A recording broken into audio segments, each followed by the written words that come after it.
لا إله إلا الله وحده لا شريك له في الخلق والأمر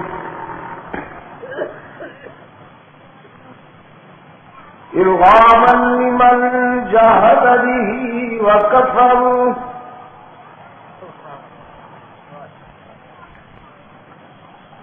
ونشهد أن سيدنا ومولانا محمدا عبده ورسوله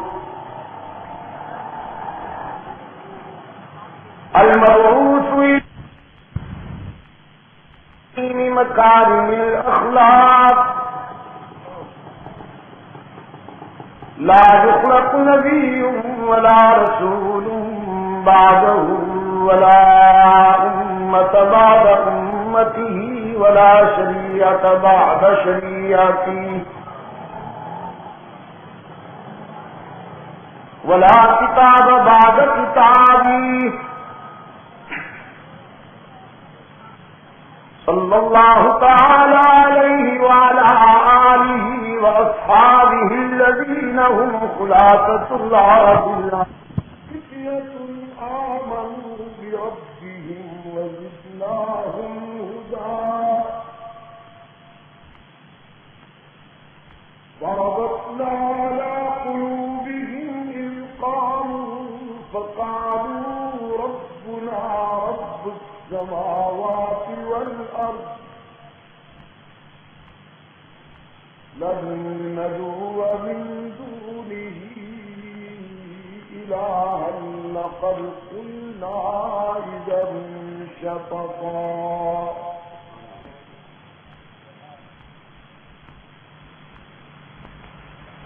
هؤلاء قوم اتخذوا من دونه آلهة لولا يأتون عليهم بسلطان بين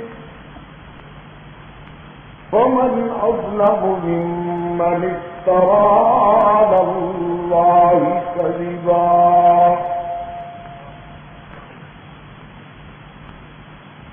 هو الذي أرسل رسوله بالهدى ودين الحق ليظهره على الدين كله وكفى بالله شهيدا محمد رسول الله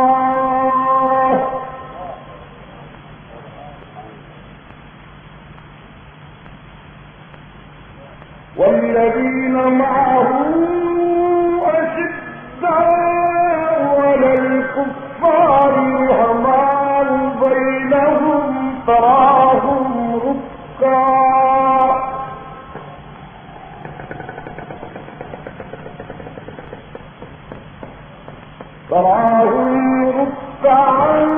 سجدا يبتغون فضلا من الله ورضوانا سيماهم في وجوههم من أثر السجود ذلك مثلهم في التوراة ومثلهم في الإنجيل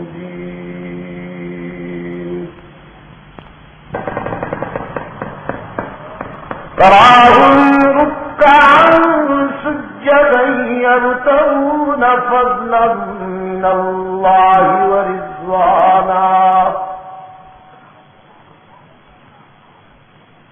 سيماهم في وجوههم من أثر السجود ذلك مثلهم في التوراة ومثلهم في الإنجيل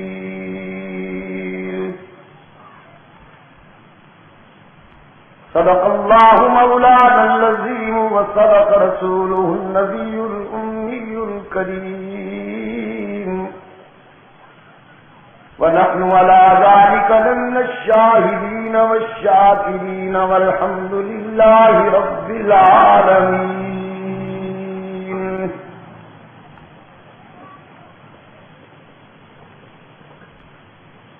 صدر جلسہ حضرت شیخ الحدیث صاحب مدظلہ،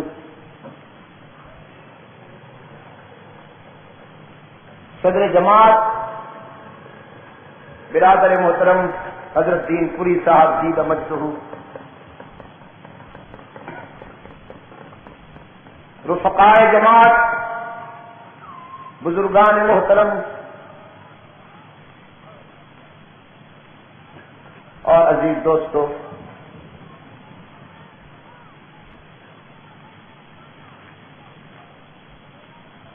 جو بات گزشتہ رات کے پروگرام میں پچھلے تکمیل رہ گئی تھی،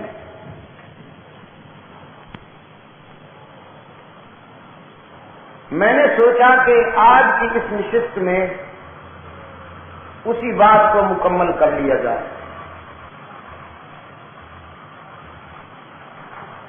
جو حضرات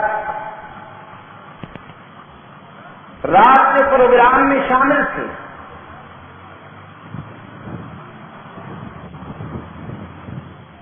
ان کے ذہن میں میری گفتگو کا خلاصہ میں سمجھتا ہوں کہ ایک حد تک محفوظ ہونا چاہیے، اور جو حضرات رات کے اجلاس میں شریک نہیں تھے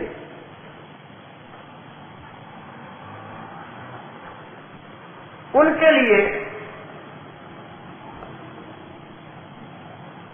اس سے پہلے کہ میں بات کو وہاں سے شروع کروں جہاں رات چھوڑی تھی، تھوڑا سا پس منظر عرض کر دیتا ہوں۔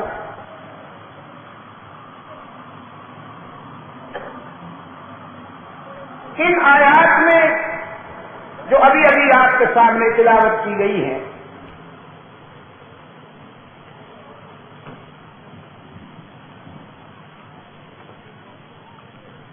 حضرت عیسیٰ علیہ السلام کے دور کے بعد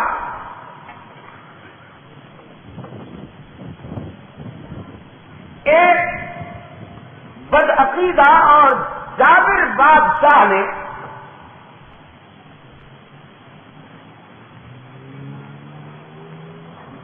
جب انسانی ذہن کا استحصال کرتے ہوئے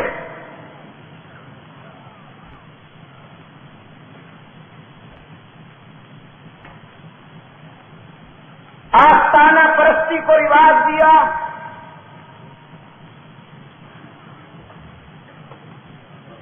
اور انسانی جبین کو آوارگی کی طرف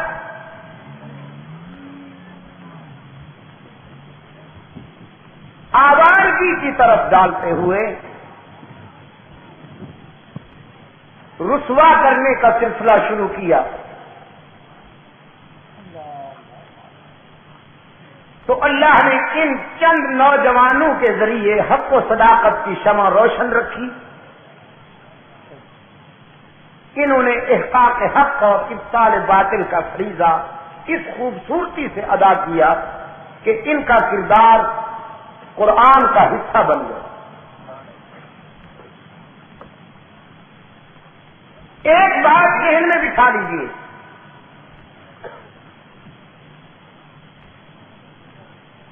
یہ خدا کا وعدہ ہے کہ وہ ہر دور میں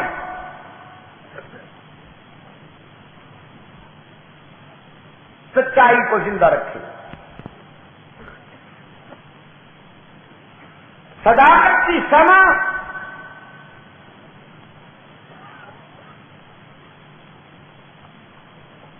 ہر دور میں روشن رہے گی، یہ اللہ کی ذمہ داری ہے۔ اب اس شمع کو روشن رکھنے کے لیے کن کا خون جگر کام آتا ہے، وہ کس کو منتخب کرتا ہے، یہ اس کا اپنا انتخاب ہے اور اس کی اپنی حکمت ہے، لیکن شمع حق ہر دور میں بہرحال روشن رہے، آندھیوں میں بھی چراغ حق جلتا رہے گا، یہ طے ہے۔ اس کے لیے اگر انسان اس کی منشا کے مطابق اپنے آپ کو پیش کریں گے تو وہ یہ عزت انہی کو دے دے گا، اور اگر نسل آدم اس سلسلے میں معذرت خواہ نظر آئی اور وہ باطل سے ٹکرانے سے گریزاں ہو گئی تو پھر وہ یہی کام مٹھی بھر چڑیوں سے اور ابابیلوں سے بھی لے لیتا ہے۔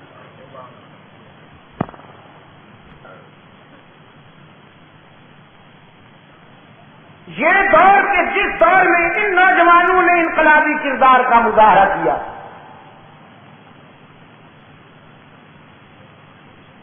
اپنی نوعیت کا بڑا منفرد دور تھا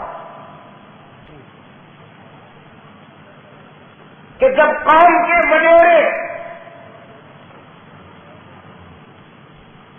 معاشرے کے سربراہ لوگ سماجی حیثیت میں امتیازی مقام رکھنے والے وہ سب کے سب آستانہ پرست ہو گئے، گویا خدا پرستی کا تصور جرم ہو گیا تھا، موحد بننا مجرم بننا سمجھا جا رہا تھا۔ ہر طرف جھنڈیاں لہرا رہی تھی، ہر قوم نے اپنا اپنا کارساز، اپنا اپنا دستگیر اور اپنا اپنا مشکل کشا بنا رکھا، میلے لگتے،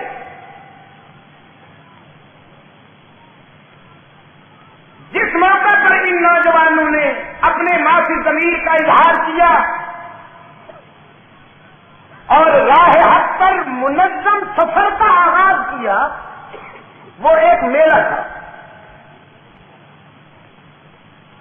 پوری قوم میلے پر جمع ہے، اپنے اپنے خدا ساتھ لائے ہیں، اپنے اپنے خدا ساتھ لائے تھے، ہر قوم اپنا خدا سامنے رکھ کر اس کو سجدے کر رہی تھی، اس کو نذرانے پیش کر رہی تھی، چڑھاوے چڑھا رہی تھی، کچھ مجاور بنے بیٹھے تھے، کچھ مرید بنے ہوئے تھے، کچھ دینے والے تھے، کچھ لینے والے تھے۔ یہ چند سعید روحیں اصل میں فطرت انسانی ہر انسان کو حق و صداقت کی طرف متوجہ کرتی ہے، ہر انسان کے سینے میں سچائی کو پرکھنے کا ایک آئینہ اللہ نے رکھا ہے، فطرت۔ جب کوئی انسان غلط راستے کی طرف چلتا ہے تو اس آئینے میں داغ محسوس ہوتا ہے، انسان کا ضمیر ایک قسم کی چیز محسوس کرتا ہے، کشک محسوس کرتا ہے۔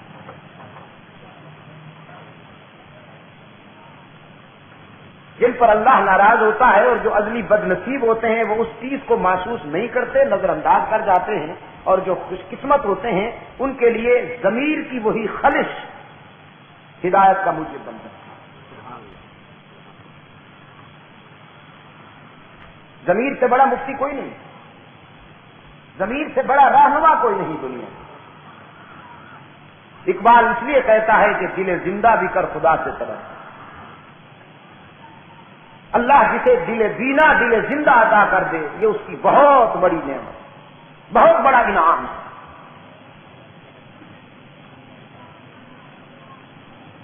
سرکار دو عالم صلی اللہ علیہ وسلم نے ارشاد فرمایا، انسان کے جسم میں ایک ایسا ٹکڑا ہے کہ اگر وہ صحیح ہو تو پورا جسم صحیح کام کرتا ہے، اور اگر وہ بگڑ جائے تو جسم کا سارا نظام بگڑ جاتا ہے۔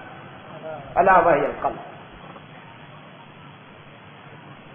میرے عزیز دوستو، میرا سجا ہوا تھا، لوگ اپنے اپنے خداؤں مشکل کشاؤں، کار سازوں، حاجت رواؤں کے سامنے چڑھاوے چڑھا رہے تھے. اور یہ نوجوان پوری قوم سے ہٹ کر، ہر جائیوں سے کٹ کر، پوری قوم سے ہٹ کر، ہر جائیوں سے کٹ کر میدان میں ڈٹ کر ایک طرف ہو گئے. اب صورتحال یہ ہے کہ جذبہ تو سب کا ایک ہے، دل کی کیفیت بھی سب کی ایک ہے، لیکن ابھی تک اظہار نہیں ہونے پایا، تعارف نہیں ہونے پایا ایک دوسرے کا. نگاہوں نگاہوں میں ایک دوسرے کو دیکھتے ہیں، چہرے سب کے بتا رہے ہیں کہ جذبہ ایک ہے، لگن ایک ہے، امنگ ایک ہے، دل کی دھڑکنوں میں یکسانیت اور موافقت ہے، فکر اور تصور ایک ہے، عقیدہ ایک ہے، لیکن اظہار نہیں کر پائے ہیں. ابھی ایک مقام پر یہ سب جمع ہیں،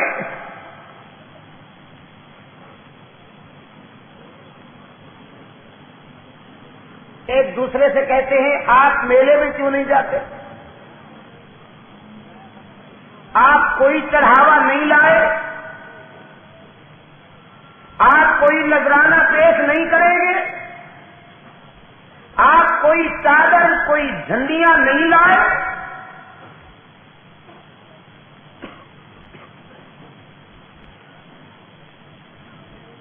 تو ان میں سے ایک کہتا ہے کہ میرا جی نہیں چاہتا کہ میں سر خدا کے سوا کسی اور کے آگے جھکاؤں. یہ ایسی انوکھی آواز تھی، یہ ایسا انوکھا تصور تھا، یہ ایسا منفرد نقطۂ نظر تھا، پوائنٹ آف ویو تھا کہ پوری سوسائٹی اس کی باغی، اس کی مخالف ہے. لیکن ضمیر بولا میرا جی نہیں چاہتا کہ میں خدا کے سوا کسی اور کے آگے سر چکا. دوسرے نے کہا میرا بھی جی تو نہیں چاہتا، اس لیے میں بھی ان سے کٹ کے یہاں آیا ہوں. تیسرے نے کہا میرا بھی جی نہیں چاہتا. چوتھے نے کہا جی میرا بھی نہیں چاہتا. جتنے بھی تھے قرآن اجازت نہیں دیتا کہ میں ان کا عددی تشخص کروں، قرآن اجازت نہیں دیتا کہ میں ان کا عددی تشخص کروں. جتنے بھی تھے وہ سب کے سب ایک موقف پر متفق ہو گئے اور سب کی آواز ایک ہو گئی.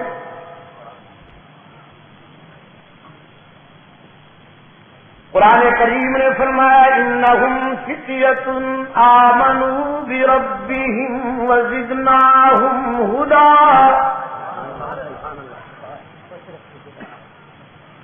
وہ چند نوجوان تھے، انہم فتیۃ، عزیز نوجوانوں،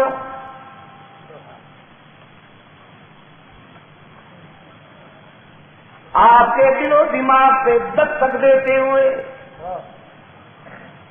آپ کو عرض کرتا ہوں کہ جوانی اللہ کی حسین امانت ہے آپ کے پاس. وہ چاہتا ہے کہ میری عطا کردہ اس نعمت کو میری منشا کے مطابق استعمال کر.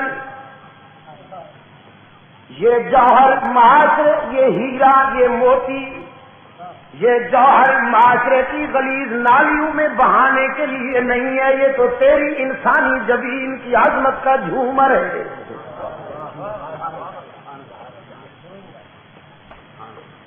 بے داغ جوانی، بے داغ جوانی، اس کی جلالت کی قسم، انسان کی بے داغ جوانی کی عفت کا مقابلہ روح الامین بھی نہیں کر سکتا.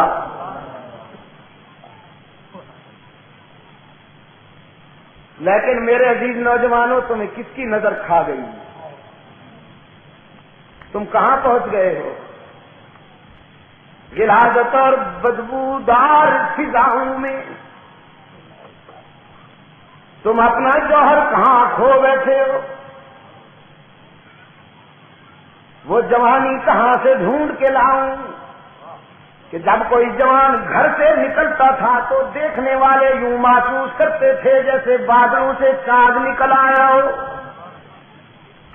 حق و صداقت کی تاریخ کے پس منظر میں جب میں دیکھتا ہوں قرآن کے آئینے میں مجھے صاف دکھائی دیتا ہے اللہ نے جب بھی کوئی حق و صداقت کی تاریخ میں انقلابی کارنامہ انجام دینے کے لیے چند نفوس کو چنا تو نوجوان سب سے پہلے اللہ کی نظر انتخاب کا مصداق بن گئے. جب نمرود کے استبدادیت کا جنازہ نکالنے کا وقت آیا تو خلیل کی جوانی کام آئی. جب فرعونی مظالم کا جنازہ نکالنے کا وقت آیا تو کلیم کی جوانی کام آئی. اب یہ دیکھیے انہم فتیۃ چند نوجوان تھے آمنوا بربہم وہ اپنے داتا کے ساتھ ایمان لائے یکجائی بنے ہر جائی نہ ہوئے خدا پرست بنے آستانہ پرست نہ ہوئے. رب العالمین نے فرمایا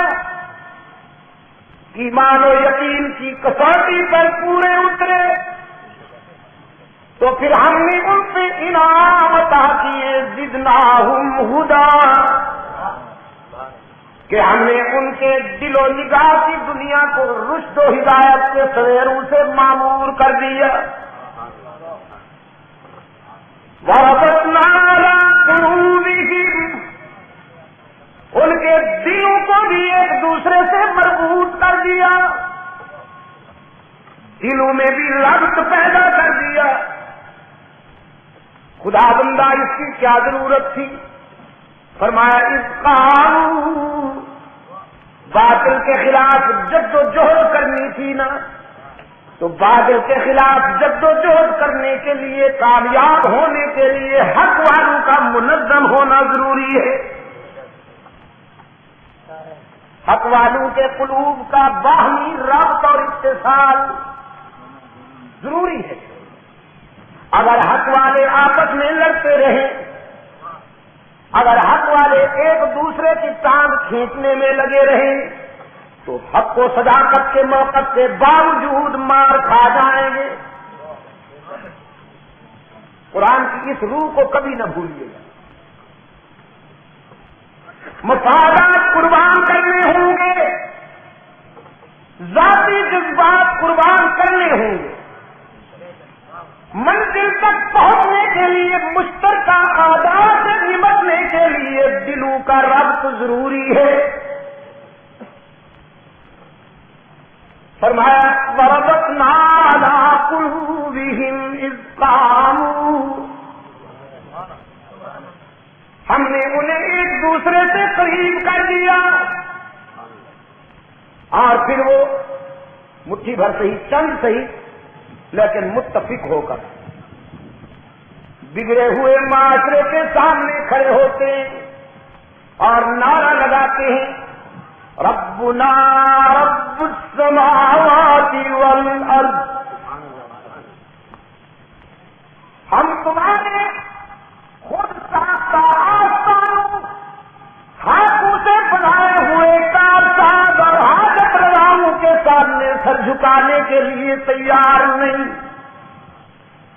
ہمارا تو وہی داتا ہے جو زمین و آسمان کا رب ہے. ربنا رب السماوات والارض لن ندعو من دونه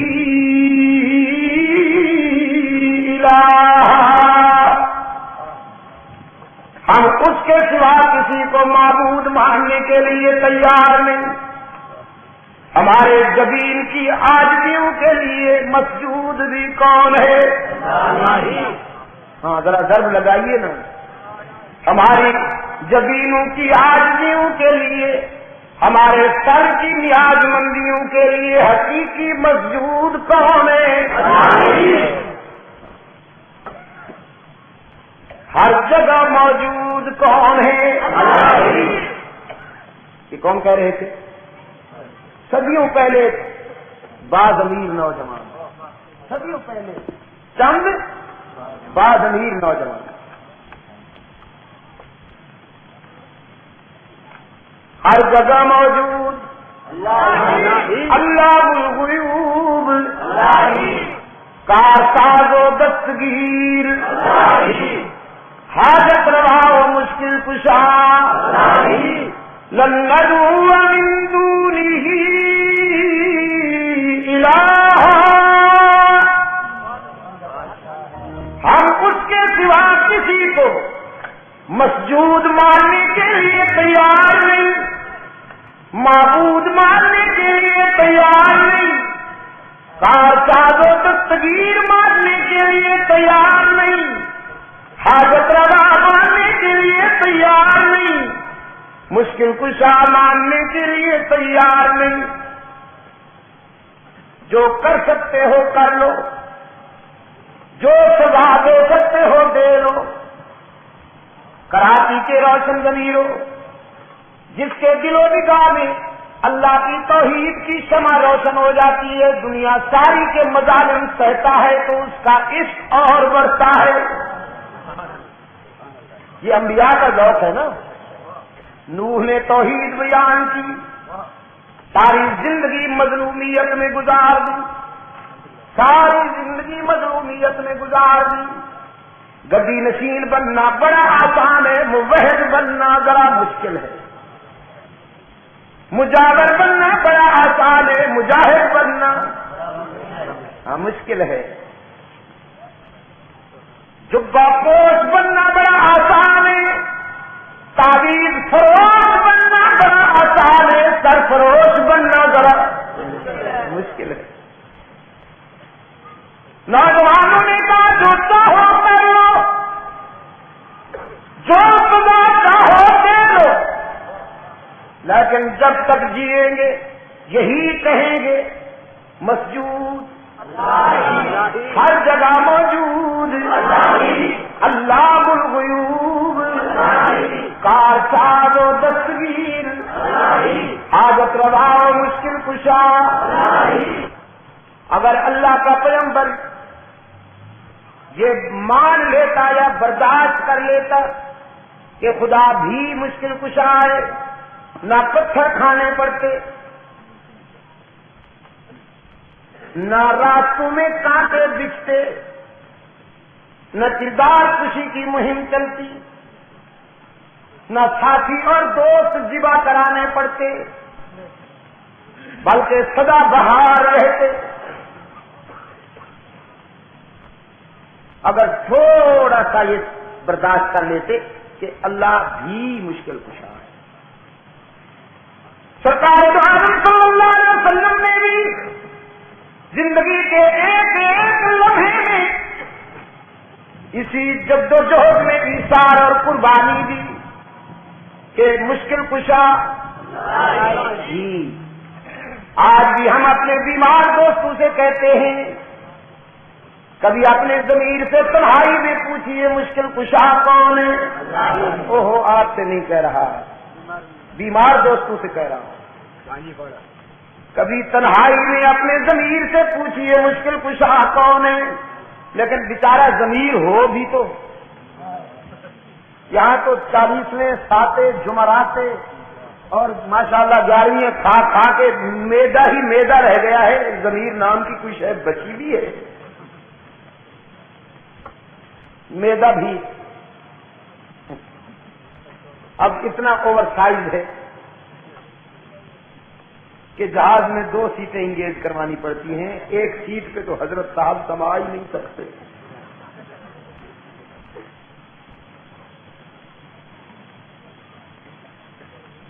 میں عرض کیا کرتا ہوں دوستوں کی خدمت میں، کبھی تنہائی میں پوچھئے مشکل کشا کون ہے، آپ کا ضمیر بھی یہی کہے گا، آپ کا ضمیر بھی یہی کہے گا۔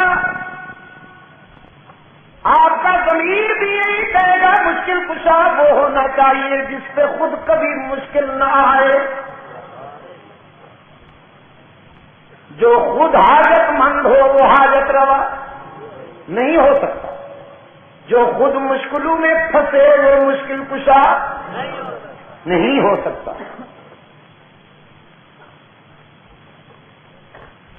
انبیاء پر مشکلیں آئی ہیں کہ نہیں آئیں؟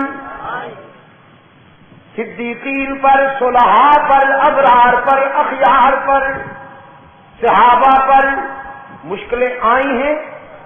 سب سے پہلا نبی مشکل میں اشک بہار کھڑا ہے، دست بدوا ہے، اور حاجت روا کی حضور، اپنے مشکل کشا کی حضور عرض کرتا ہے ربنا ظلمنا انفسنا وان لم تغفر لنا وترحمنا لنكونن من الخاسرین۔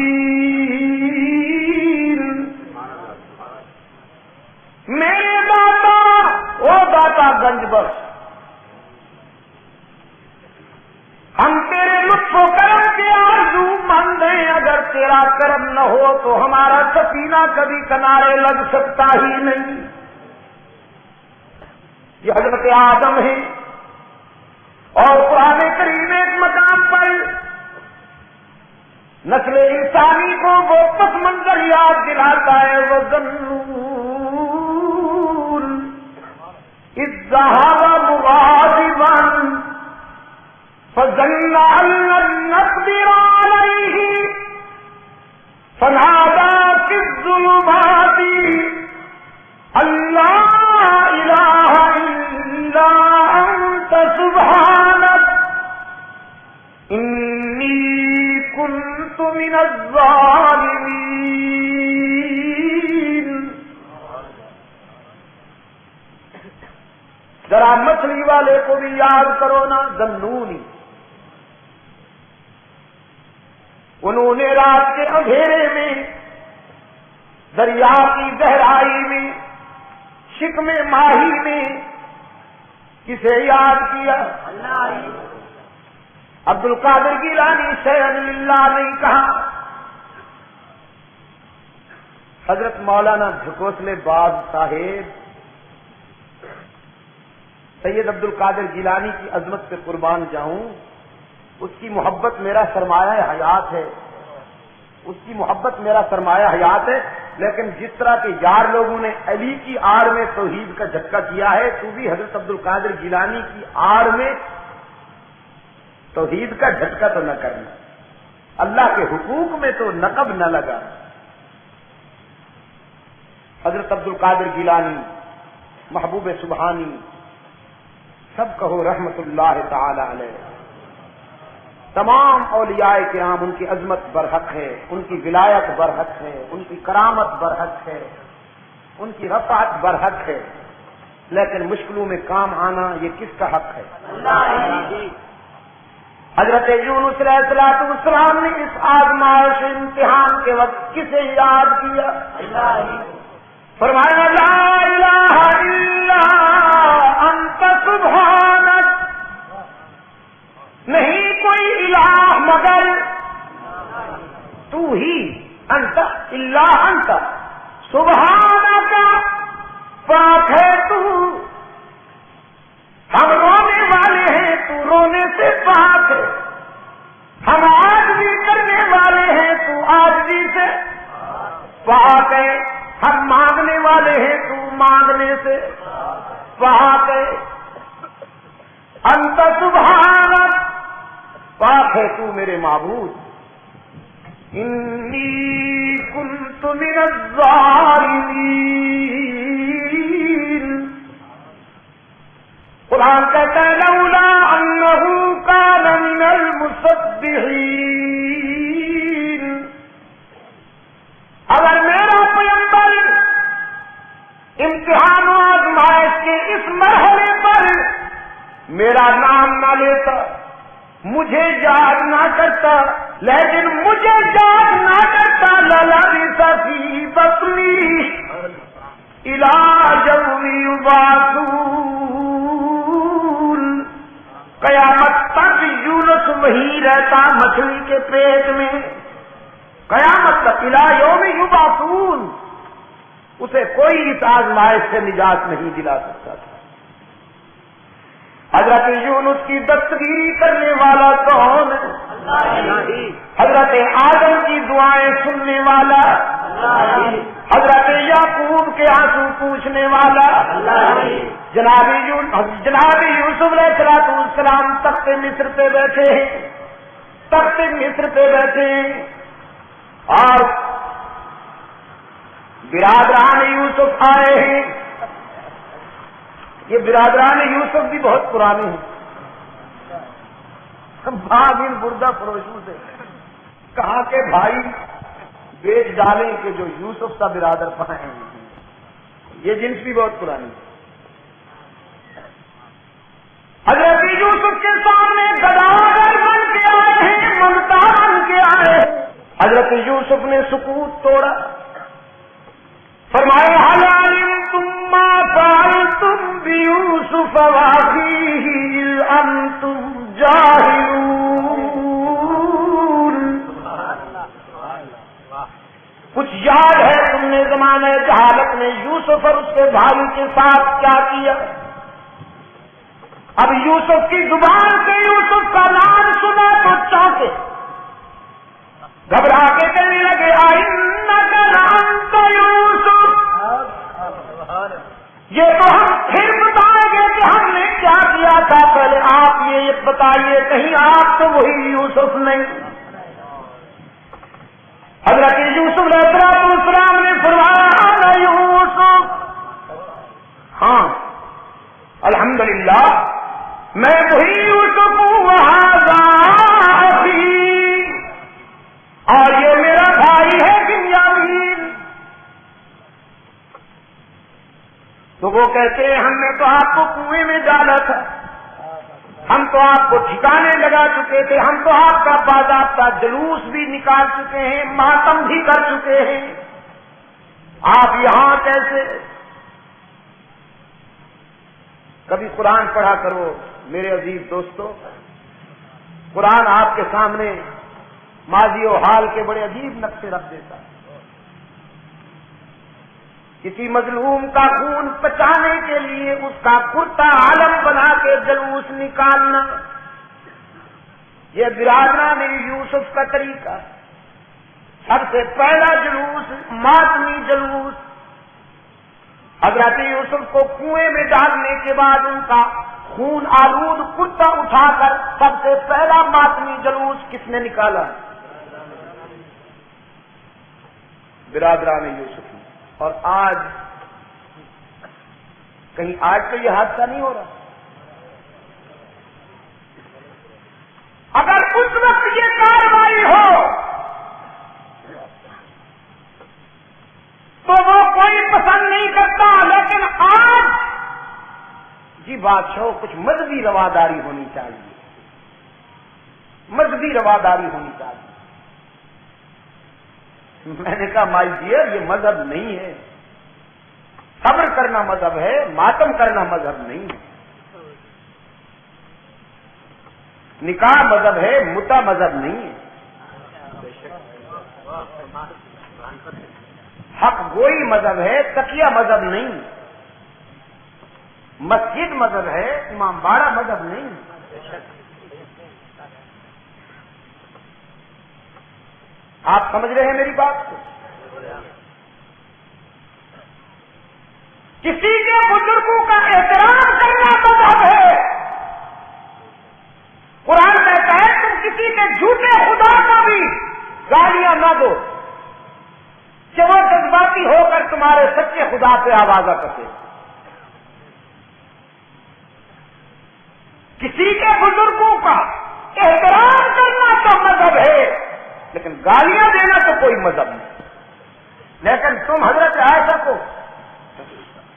بازاری لہجے میں یاد کرو۔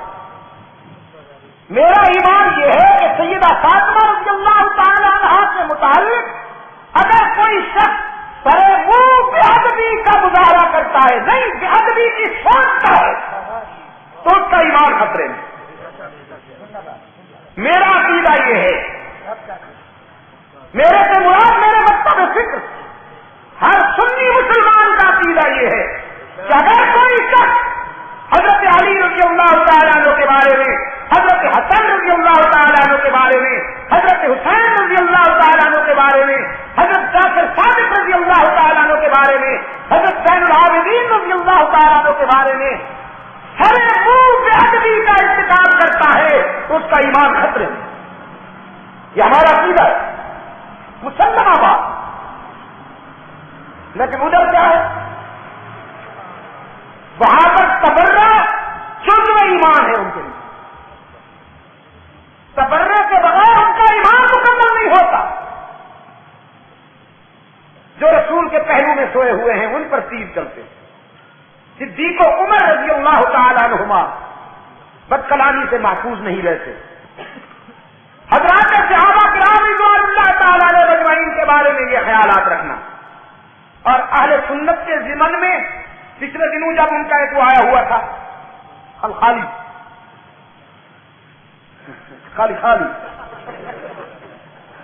لاہور میں اس سے سوال ہوا کہ تہران میں آج تک تم نے اہل سنت کو مسجد نہیں بنانے دی، کیوں؟ بین الاقوامی شہر ہے جس میں 80 لاکھ کے قریب انسان بستے ہیں. ایک اندازے کے مطابق 11-12 لاکھ اس شہر میں اہل سنت رہتے ہیں. آج تک تم نے وہاں پر کیوں مسجد نہیں بنانے دی؟ اس کا جواب تھا کہ ہم وہاں تفریق نہیں چاہتے. ہم وہاں تفریق نہیں چاہتے. ہم چاہتے ہیں کہ دونوں جو ہیں بس ایک ہی جگہ نماز پڑھتے رہیں. شیعہ سنی جو ہیں ایک جگہ نماز پڑھتے رہیں امام باڑوں میں. مسجد بنائیں گے تو پھر وہ مسجد کی طرف جائیں گے، وہ امام باڑوں کی طرف جائیں گے، تو یہ ذرا ڈیوائڈنگ ہو جائے گی. ہم یہ نہیں چاہتے. میں نے کہا جو اصول تم نے وہاں پسند کیا ہے وہی اصول پاکستان میں بھی پسند کرو. تم وہاں مسجدیں نہیں بنانے دیتے کہ تفریق ہوتی ہے، تو یہاں تم نے امام باڑے کو ہمارے سروں پہ مسلط کر لیے ہیں. وہ بیچارے اگر مجبور کر دیے گئے ہیں ایران کے سنی کہ وہ تمہارے وہاں نماز پڑھیں، تو یہاں آپ ہمارے دوست بن کر ہماری مسجدوں میں نماز پڑھ کے گزارا کیجیے. میرے عزیز دوستو، اتحاد کی گاڑی دو طرفہ جذبات کے ساتھ، دو طرفہ جذبات احترام کے ساتھ چلے گی، تعامل کے ساتھ چلے گی، ون وے نہیں ہوگا. تو میں آج کر رہا تھا آپ کی خدمت میں حضرت یوسف علیہ السلام سے برادران یوسف پوچھتے ہم تو آپ کو کنویں میں ڈال چکے، آپ یہاں کیسے؟ جناب یوسف علیہ السلام نے فرمایا لقد من اللہ علینا، تم نے مٹانا چاہا لیکن میرے وارث نے مجھے بلند کر دیا. تم نے میرے مٹانے میں کوئی کمی نہ کی لیکن اللہ نے ہم سے منت لگائی. لقد من اللہ علینا. حضرت یوسف نے اپنے باپ کا نام نہیں لیا، دادے کا نام نہیں لیا. پاکستانی ہوتا نا کوئی یہ بادشاہ ہو تسی میرا کی بگاڑ سکتے ہو، پیر کامل سی. لیکن حضرت یوسف نے باپ کا نام نہیں لیا، دادے کا نام. اور قربان جاؤں یوسف کے باپ پر، باپ کا نام لے تو یعقوب ہے، دادے کا نام لے تو ابراہیم ہے، جس کی نسل سے 14,000 انبیاء پیدا ہوئے. لیکن نہ باپ کا نام لیتا ہے نہ دادے کا. فرماتے ہیں لقد من اللہ علینا، تم نے مٹانا چاہا لیکن اللہ نے کرم کر دیا. کس نے کرم کر دیا؟ بس ہم یہی منوانا چاہتے ہیں دوستو، ہم یہی منوانا چاہتے ہیں. دوستوں کی طبیعت خراب ہو جاتی ہے یہ باتیں سن کر. ہم کہتے ہیں تم وہی بات کہو جو انبیاء اور رسول نے کہی. ان نوجوانوں نے اعلان کیا ربنا رب السماوات والارض لن ندعو من دونه الہا، ہمارا داتا زمین و آسمان کا رب ہے، ہم اس کے سوا کسی کو مسجود معبود ہر جگہ موجود علام الغیوب حاجت روا اور مشکل کشا ماننے کے لیے تیار نہیں ہے. قرآن پاک نے فرمایا تعزیر و احتساب کا پروگرام بنتا ہے ان نوجوانوں کو شکنجے میں کسنے کے لیے اور راستے سے ہٹانے کے لیے. رب العالمین نے فرمایا اذا والفتية إلى الكهف، ان ظالموں کی دسترازی اور شر پسندی سے بچنے کے لیے ایک غار کی طرف لپکتے ہیں، تنہائی کی طرف آتے ہیں، چند لمحوں کے لیے آرام کرنا چاہتے ہیں، ایک دوسرے سے کہا سو جائیں ذرا تازہ دم ہو کے اٹھیں گے تو اگلا پروگرام سوچیں گے، چند لمحوں کے لیے سوئے.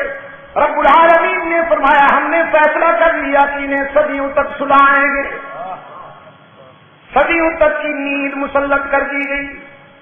سوئے تھے چند لمحوں کے لیے، اب دن گزر رہے ہیں، راتیں گزر رہی ہیں، ہفتے گزر رہے ہیں، مہینے گزر رہے ہیں، سال گزر رہے ہیں، سوئے ہوئے. سورج کو بھرتا ہے تو کرنے غار میں ڈال کے جاتا ہے.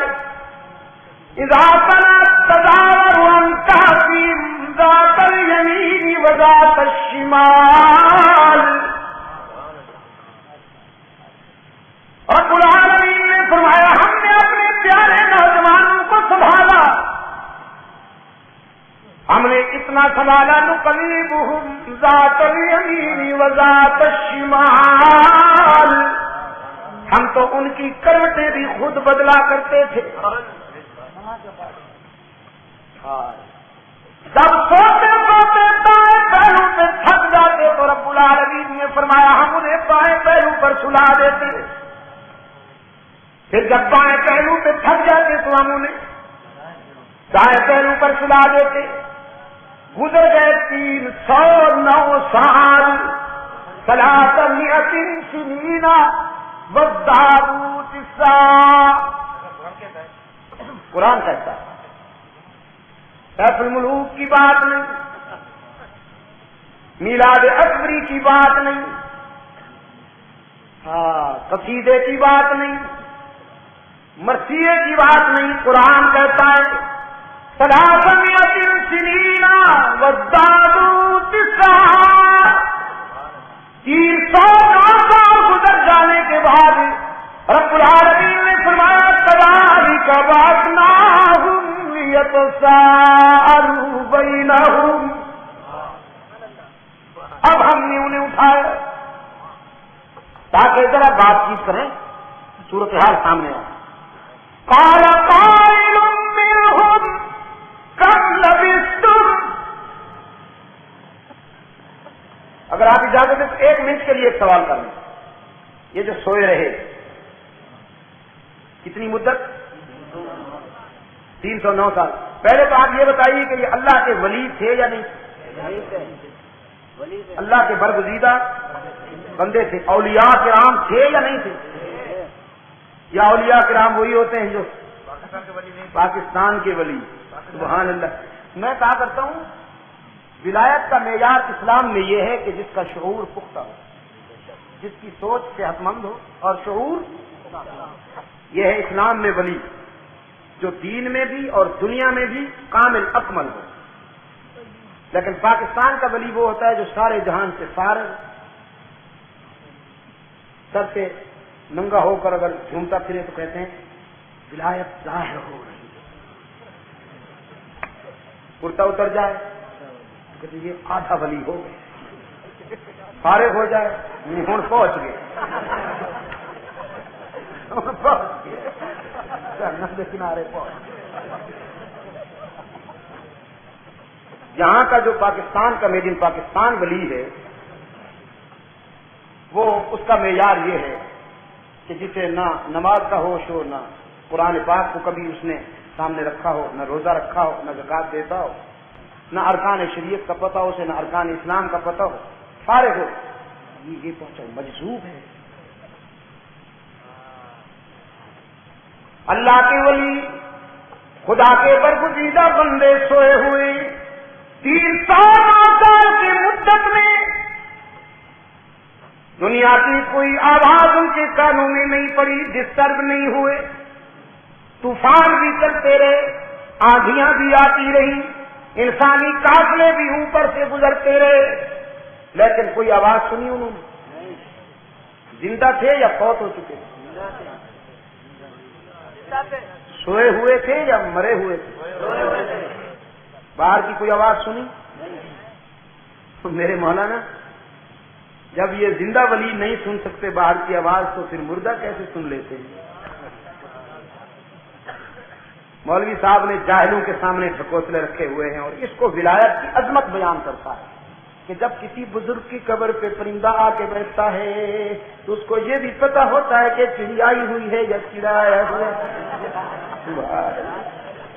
کیا تحقیق ہے، کیا روشن ضمیری ہے۔ ہم جو کچھ آگے بزرگوں کی قبروں میں کہتے ہیں وہ ساری باتیں ہماری سنتے ہیں اور جواب بھی دیتے ہیں، لیکن تم سنتے نہیں ہو، تم شعور نہیں رکھتے۔ میرے محترم مولانا، بزرگان دین اللہ کے جوار رحمت میں، اس کے انعام اور الطاف میں محو ہوتے ہیں۔ ان کی ارواح طیبہ اعلیٰ الجین میں خدا کے جوار رحمت میں انعام یافتہ ہوتی ہے۔ آپ سمجھے کہ نہیں؟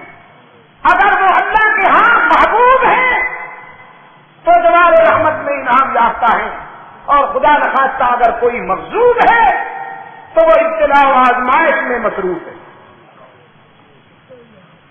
رہا سننا، یہ اسی کے اختیار ہے۔ جس کو وہ چاہتا ہے سنا دیتا ہے اور جس کو وہ نہیں چاہتا نہیں سناتا۔ 9 سال 300 سال 9 اوپر اب اٹھے۔ قال قائل منهم كم لبثتم، ان میں سے ایک نے پوچھا کتنی مدت سوئے ہو؟ قالوا لبثنا يوما او بعض يوم،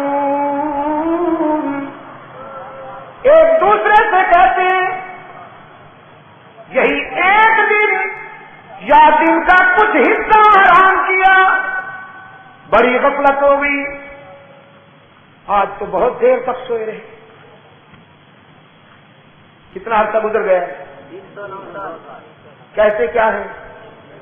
دن یا دن کا؟ تو پھر یہ بھی مان لیجئے مولانا، بگڑیے نہیں، بگڑیے نہیں، گالیاں مت دیجیے، آرام کے ساتھ مان لیجئے کہ اولیاء ہوں یا انبیاء وہی جانتے ہیں جو خدا بتائے، خدا نہ بتائے تو وہ نہیں جانتے۔ اس میں ان کی توہین نہیں ہے، ان کا منصب یہی ہے، ان کا منصب یہی ہے کہ وہ وہی جانتے ہیں جو اللہ بتائے، اور جو خدا نہ بتائے وہ۔ قال قائل منهم كم لبثتم قالوا لبثنا يوما او بعض يوم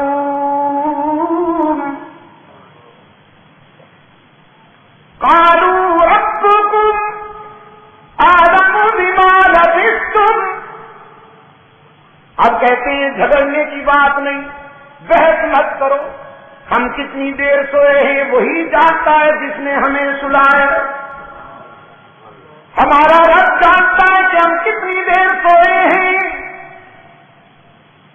اب تو ذرا کام کی بات کرو۔ فَبَعْثُوا أَحَدَكُمْ بِوَرَقِكُمْ هَٰذِهِ إِلَى الْمَدِينَةِ،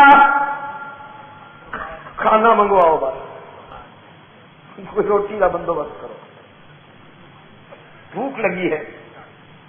آپ میں سے کوئی جائے اور کھانا لے کے آئے، لیکن کھانا لیتے وقت یہ خاص خیال رکھے کسی مشرک کے ہاتھ کا بنا ہوا کھانا نہ لائے، فَلْيَنظُرْ أَيُّهَا أَزْكَىٰ طَعَامًا، کسی موحد کے ہاتھ کا کھانا لائے، ہرجائی کے ہاتھ کا کھانا نہ لائے۔ ہاں آپ بھی ذرا ہوٹلوں پر کھانا کھاتے وقت سوچ لیا کیجیے، یہ مولا مدد ہوتا ہے، کیا نام ہوتا ہے؟ اس دن ہم کشمیر میں راولا کوٹ سے آگے جا رہے تھے، ایک جگہ ہے وہاں بانڈی عباس پور، راستے میں ایک بس الٹی پڑی، پیچھے لکھا تھا جانے یا علی، میں نے کہا اسی طرح ہی جانے یا علی، اور بس لو کئی 100 فٹ نیچے پڑی۔ ذرا آپ بھی سوچ لیا کیجیے، جس ہوٹل پہ کھانا کھا رہے ہیں وہ کیسا ہے؟ فَلْيَنْظُرْ أَيُّهَا أَزْكَىٰ طَعَامًا فَلْيَأْتِكُمْ بِرِزْقٍ مِّنْهُ، کسی سچے پکے مبحث سے کھانا لائے، غور سے دیکھنا کہیں وہ مشرک نہ ہو۔ اب انہی میں سے کا ایک نوجوان سکے لے کر رقم لے کر غار سے باہر نکلتا ہے، باہر آتے ہی منظر بدلا ہوا، ماحول بدلا ہوا، راستے بدلے ہوئے، شہر رقیم کی طرف آتا ہے تو شہر کی در و دیوار بدلی ہوئی، آبادی بدلی ہوئی، لوگوں کے لباس میں فرق ہے، چہرے اجنبی ہیں، لوگ اس کو دیکھتے ہیں، یہ لوگوں کو دیکھتا ہے، وہ اس پر حیرت کی نظر ڈالتے ہیں، یہ ان پہ حیرت کی نظر ڈالتا ہے، یہ آگے آگے لوگ پیچھے پیچھے۔ شہر میں جا کے اپنے دانش میں اپنے خیال میں ایک اچھے ہوٹل والے کے پاس جا کے کہتا ہے کھانا دو۔ اس نے جو سکے لیے تو 300 سال پرانے، کہنے لگا 300 سال پرانا سکہ لائے ہو؟ جو رائج الوقت سکہ ہے جو اس وقت چل رہا ہے بولا، یہ متروک ہے۔ اب یہ حیرت کے ساتھ ہوٹل والے کو دیکھتے ہیں، کہتے ہیں کل ہم یہاں سے جا رہے ہیں، آج 300 سال پرانا ہو گیا، دماغ ٹھیک ہے تمہارا؟ رائج الوقت سکہ لاؤں؟ مذاق مت کرو۔ اسے شبہ ہوا، نے پوچھا کیا مطلب ہے تمہارا تعلق اسی زمانہ سے ہے جس زمانہ کے یہ سکے ہیں؟ نوجوان نے کہا پھر اور کیا کہتے اس میں؟ کل کی تو بات ہے کہ ہم جہاں سے گئے تھے، اگرچہ کچھ حالات بدلے ہوئے ہیں، اگرچہ کچھ ماحول اجنبی سے لگتا ہے، ہو سکتا ہے میری نظریں دھوکہ کھا رہی ہوں، لیکن کل تو ہم جا رہے ہیں، یہ بیچ میں 300 سال کیسے گزر گئے؟ ہم اسی زمانے کے لوگ ہیں جس زمانہ کا یہ سکہ ہے۔ تو اب آرام سے وہ اٹھا اور اس نے بازو پکڑ لیا۔ تاریخ اس نے پڑھی کہ کچھ نوجوان تھے جو آج سے 309 سال پہلے گم ہو گئے تھے، اسے شبہ ہوا کہ یہ وہی تو نہیں۔ اور ادھر صورتحال یہ ہے کہ بادشاہ وقت مبہد ہے، قوم نہیں مانتی کہ یوم آخرت بھی آئے گا، قیامت بھی آئے گی، اللہ کے سامنے جواب دہی بھی ہوگی، مادہ پرستی چھائی ہوئی ہے۔ لوگ کہتے ہیں دیکھ لیں گے فتنہ محشر کو بھی، اب تو چادر تان کر سوتے ہیں ہم، کون جیتا ہے بعد میں مرنے کے بعد اور کون اٹھتا ہے، مٹی میں مٹی ہو جائیں گے، یہ سب ڈھکوسلے ہیں۔ اس وقت علامہ ابن کثیر رحمۃ اللہ علیہ لکھتے ہیں کہ جب یہ نوجوان بازار میں پکڑا جاتا ہے، اسی وقت وہ مبہد حاکم وقت اللہ کے حضور سجدے میں ہے اور رو رو کے عرض کرتا ہے خدا بندہ میرے موقف سے اس بات پر کوئی برہان عطا فرما، اپنی طرف سے کوئی دلیل عطا فرما کہ پورا شہر سکتا ہو گیا، ایک ایسا آدمی آیا ہے جو 300 سال زیادہ مدت گم رہا اور آج ظاہر ہو گیا، پورا شہر اکٹھا ہو گیا، بادشاہ کے سامنے لایا گیا اسے، بادشاہ نے اس کا بازو پکڑ کے پوری قوم کے سامنے پیش کیا، جو قادر مطلق، جو مختار کل 309 سال زندوں کو سلا کے زندہ اٹھا سکتا ہے، وہ مرنے کے بعد بھی زندہ اٹھانے پہ قادر ہے کہ نہیں ہے؟ اور کسی ایک جملے نے قوم کے ذہن اور انداز فکر کی کایا پلٹ کی، سب نوجوانوں نے قربانی دی۔ عزیز دوستو، معاشرہ اصلاح پذیر ہو گیا۔ آج قرآن کریم آپ کو دعوت دے رہا ہے، راہ حق میں ڈٹ جائیے، سوسائٹی کی جلی و خفی بیماریوں کے علاج کے لیے سچائی کا راستہ اپنائیے۔ اس کا وعدہ ہے کہ میں تمہیں بہرحال فتح نصرت عطا کروں گا، باطل کے مقابلے میں تمہیں سر بلند کروں گا۔ مجلس تحفظ حقوق اہل سنت و جماعت کے پلیٹ فارم سے آج یہی آواز بلند ہو رہی ہے۔ اگرچہ بہت سے لوگ چڑھتے ہیں، بہت سے لوگ ناراض ہوتے ہیں، لیکن ہمارا یہ مشن اور زندگی کا مقصد ہے کہ راہ حق میں جب تک جیئیں گے انشاءاللہ چلتے رہیں گے، اندھیروں کا تعاقب کرتے رہیں گے اور اجالوں کی اشاعت انشاءاللہ کرتے رہیں گے جب تک جیئیں۔ فَبِمَا نَقْضِهِم مِّيثَاقَهُمْ